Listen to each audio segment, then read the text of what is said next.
नमस्कार सगळ्यांना, good morning. हां, असा प्रश्न विचारला जातो ना, की तुम्हाला पुढच्या जन्मी कोण व्हायला आवडेल. बहुतेक जणी बायका म्हणतात, थकलो बाई आम्ही या बाई असण्याला, त्यामुळे आम्हाला पुढच्या जन्मी पुरुष व्हायला आवडेल. तर मला जन्मोनजन्मी असंच स्त्री व्हायला आवडेल, कारण ह्या सगळ्या जन्मामध्ये स्त्री म्हणून जो काही आनंद आहे, रोजचा जो उत्सव आहे, तो साजरा करायला आवडेल. आशा, अपेक्षा, नवीन नवीन स्वप्न आणि छोट्या मोठ्या गोष्टी प्रत्येकाच्या आयुष्यामध्ये काही ना काही थोडं छोटं मोठं चालू असतं.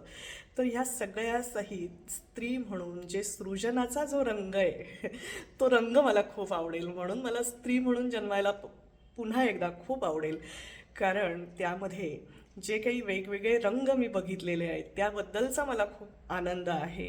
आणि मी जेव्हा स्त्री म्हणून जन्माला येईल तेव्हा माझ्या पोटी जे माझे 2 लेकरं आलेले आहेत ते लेकरंसुद्धा असेच असावे असं जन्मोनजन्मी मला वाटत राहील. कारण मी स्त्री म्हणून जेव्हा जन्माला यायला कुणीतरी असं म्हणतं की मला स्त्री म्हणून जन्म नको, तर तेव्हा आपण आपल्या आईचं मातृत्व हे नाकारत असतो. है की नाही. ती होती म्हणून आज आपण आहोत.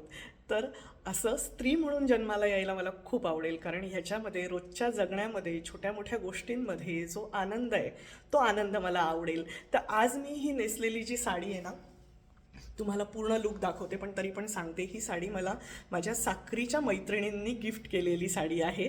ही अशी लिननची पिंक कलरची पेस्टल, आता उन्हाळा सुरू होतोय ना त्यामुळे पेस्टल कलरची साडी आहे ज्याच्यावरती एम्ब्रॉयडरी आहे. तर असा हा पेस्टल समरचा लुक आहे. सगळ्यांना महिला दिनाच्या हार्दिक हार्दिक शुभेच्छा. छान राहा, आनंदी राहा, आरोग्यदायी राहा. थँक्यू.